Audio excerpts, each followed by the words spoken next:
Hello, how are you? I'm great. How are you? I'm good. Well, hey, thanks so much for checking in. Excited about seeing you next week. Should be fun. It'll be fun. I'm super excited. Now, you're going to be doing your podcasts while we're there, the Sackhoff Show, and Rainn Wilson's your special guest. I saw you unveil that just recently. Absolutely. I am super excited. Little Bears Beats and Battlestar Galactica for people. So, you know, the two shows seem to have a very similar fan base, actually, which is really funny. It's sort of the Portlandia effect, I think. Yeah. And it's when they asked me if there was anybody on the list that I would really want to be a guest on the Sackhoff Show for the podcast, he was the first person I thought of. So I'm really excited. That's going to be fun. Now, that's 7:00 on Saturday night. You have to have a special ticket to get into that. You do, and there's still tickets available, which is great. So they're going quickly, though. Well, here's the fun fact. I'm actually moderating the panel that he is in right before he goes to do your podcast. So I'm kind of like your opening act for this thing. Oh, my God, I love that. So warm him up. Get him ready. Okay. That's super, super fun. Are you planning your questions already? What are you hoping to talk to him about? I am pondering. I actually had a listener call me the other day and said that they want to know what Dwight's plan would be during a zombie apocalypse. So that may be a question. I don't know. Oh my gosh, that's so funny. That's so funny. Yeah, it's what's funny is that I think that the plan for a zombie apocalypse changes based on what character I've played and whose perspective I would have. Yeah. Very interesting. So you're famous for your award-winning role as Starbuck, obviously, for Battlestar Galactica, and Bo-Katan in Mandalorian, which I am an avid watcher of. I can't wait till the next season, which is going to be on the big screen. Are you going to be in that? They keep that pretty close to the chest. Okay. It's as of right now, I don't have any idea what's going on. So I would imagine at this point that no, she's not in it. But the crazy thing about Disney and this show is that could change. It could change in a heartbeat, and you just never know. Just get a phone call, say, "Hey, Katee, we need you to do this," and you go in, and all of a sudden she's in there. Then you just never know. You never know. It's so funny. It's that there's so much secrecy around it that it's sort of funny. Ming-Na, when we came on the Sackhoff Show, and we were having a conversation about Book of Boba Fett, and she and I already knew this story, but I don't know if she'd publicly talked about it yet. She was in episode 3, I believe it was, of filming the Book of Boba Fett before she realized that she wasn't filming Mandalorian season 2. Wow. Yeah. So you never know. You never know. They keep things pretty hush-hush for sure. They do. Now, granted, she should have asked, but that's just one of those Ming-Na Wen moments. Yeah, you just don't know until you ask, right? Yeah, exactly. Now, you have played tough and independent female characters throughout your career. Obviously, like we said, Bo-Katan and Starbuck. I read that you had your inspiration was Lucy Lawless from Xena, which I could totally see you, first of all, in that show. Yeah, it's funny. She's one of them. I think that, when I was growing up, I idolized a lot of male action stars and male science fiction stars because that was what the prevalence was. Mm-hmm. But as soon as I started seeking out women in those strong roles, I found the Lucy Lawlesses and the Sigourney Weavers and the Linda Hamiltons. And, yes. And those were my women. Those were the people that made me feel seen. And so, yeah, Xena was definitely one of them. I would say the person that inspired me first and foremost will always be Sigourney Weaver. And I think so many people can say the exact same thing. Yeah. Yeah, it's just, I've gotten to play some great characters in my life. Well, when you mentioned Linda Hamilton, I had that same thought earlier this morning when I was just thinking about different stuff to talk to you about. And I'm going, man, if they did an updated version of that, you could so easily slide into that role. You know what? From your mouth to God's ears. Yes. And, Game of Thrones is another one that I could totally see you playing a part in. Yeah, no, for sure. I think that's one of the things. I think that once you've existed in sci-fi fantasy and you're known for it, I think any time a new sci-fi fantasy show or film gets made, people can picture you in it. What a privilege to be in that sort of mindset, Now, you not only have obviously played the real live action characters, but you've also done voice work, and you did Bo-Katan before you actually became the live action Bo-Katan, Yeah. which is a very cool thing. And I saw an interview or something with you recently where you said you were the first one that you thought of that ever did this.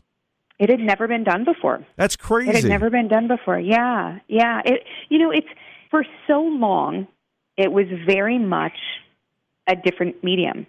Just like if you think back to before the 2000s, before the aughts, television and film actors did not intersect. Or cross paths rather. So everyone, for lack of a better term, stayed in their lane.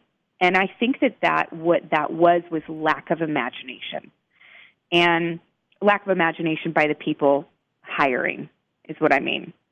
Yeah. And I think that something happened, and I personally think it started with the CW or the WB back in the day, and these movies where you had Sarah Michelle Gellar, who was not only on TV every week, but she was in I Know What You Did Last Summer. She was in the Cruel Intentions. She was in Cruel Intentions, and Cruel Intentions. Thank you so much. So you had these actors and actresses going from television to film, which had never really been done before, and those movies were becoming massive hits. Yeah. And the rise of MTV was also attributing to all of this as well. And so that started. And then at the same time that was happening, those actors were being used in voiceover because they were seeing that people wanted to know who the voice was of every single actor in the Family Guy. People wanted to know who the voices were in Robot Chicken. They wanted to know who these actors were, and they realized that if that actor came with a fan base, it was only growing the animated show as well. So it all started becoming this huge thing where it was just a different part of a career.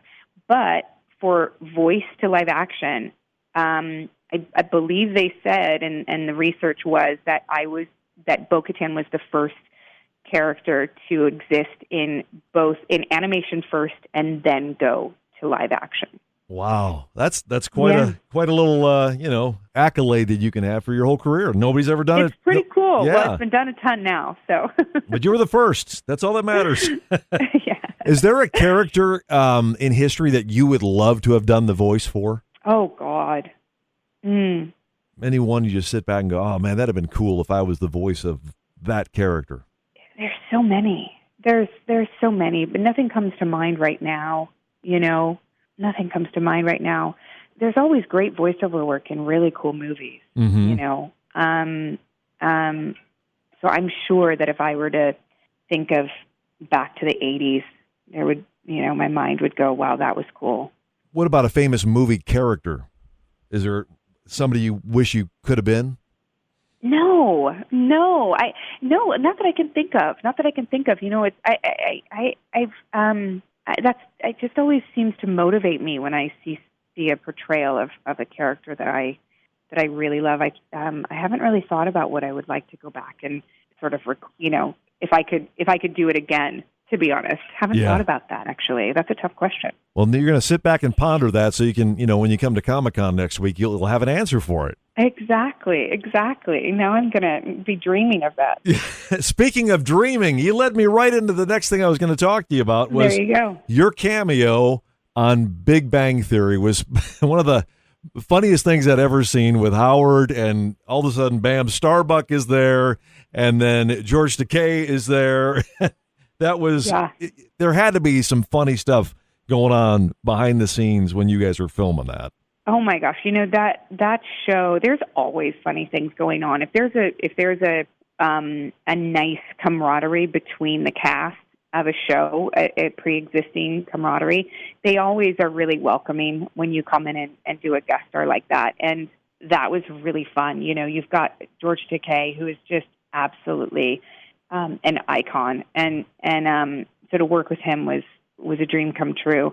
And he's just hysterical. And we both realized that we had both stolen our costumes, our wardrobe, and that great. I realized that I was letting the cat out of the bag, that I'd stolen my flight suit, and he flipped his cape from Star Trek, and he said, "Me too, my dear." So we had both stolen wardrobe, which was pretty funny, and then wore it on national TV.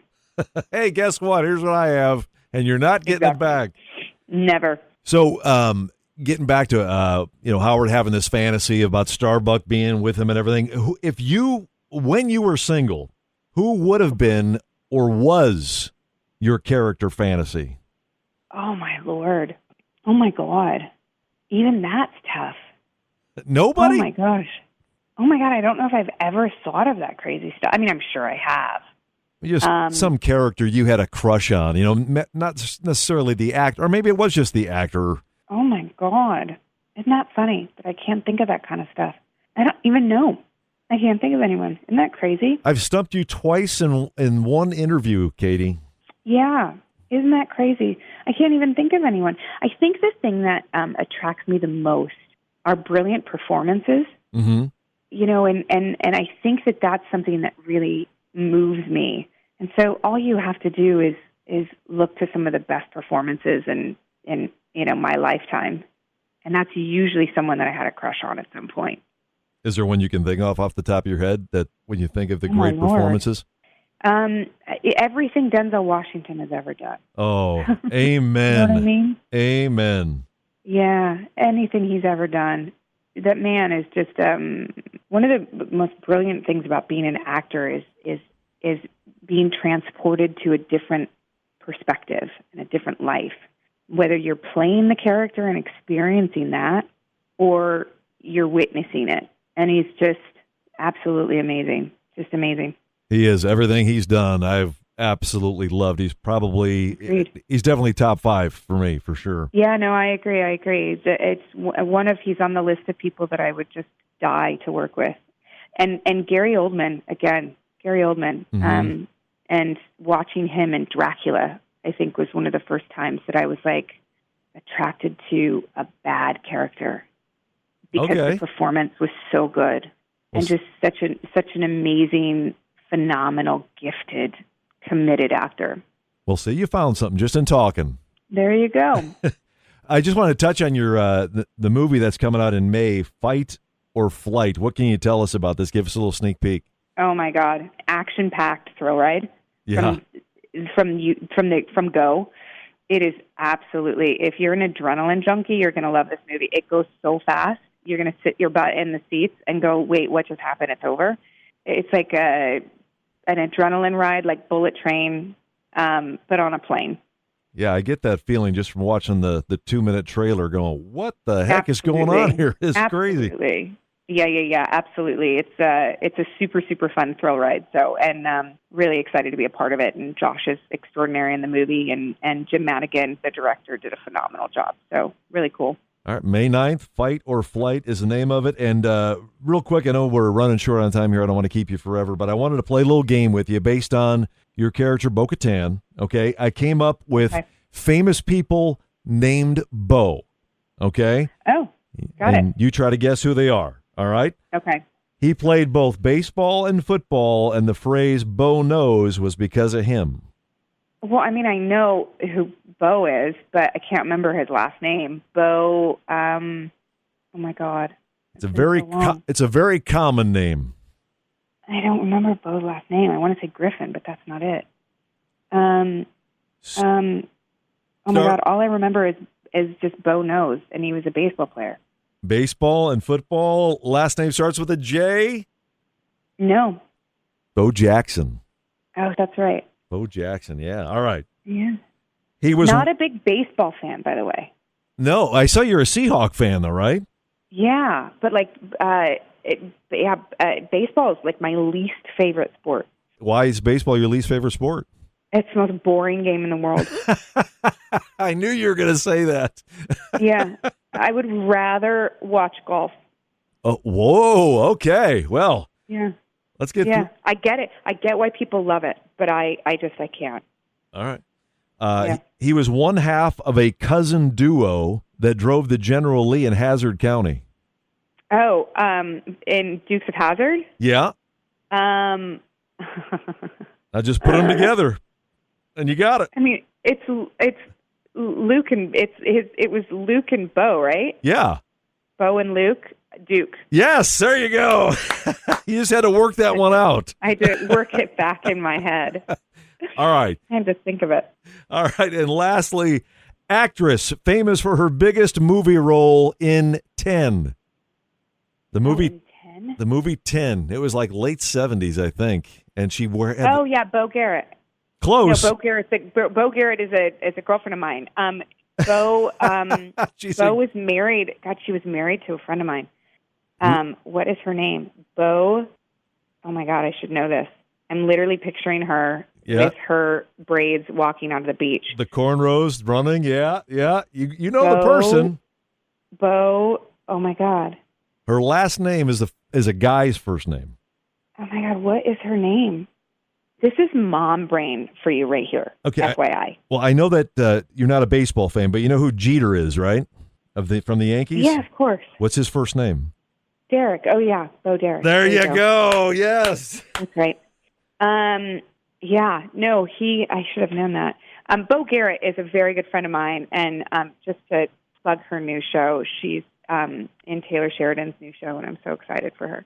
Oh, no kidding. Everything that guy touches turns to gold. I mean, it's amazing. I know. Trust me. Yeah. Are you going to be in one? Is that what you're trying to tell me here?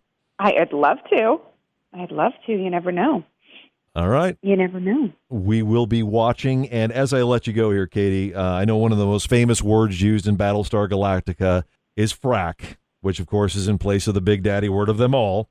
Yes. Is there a word that you use as a replacement for swearing in front of your kids? Oh, my God. A million things. I say Holy Hannah all the time. I say oh my Lanta as well too. Yeah, from Full House. That's great. I say I say something. What do I say? Oh my Christmas sometimes. I say oh my things like that. I use Christmas a lot. Okay. Yeah. I say oh. I don't say oh my Jesus. I say yeah. There's quite a bit of them. I make them up as I go as well. I think a lot of people do that. Yeah, I make them up as I go along though. But I say a lot of them. So much so that, what does our daughter say? What did she say the other day? Oh, my heck.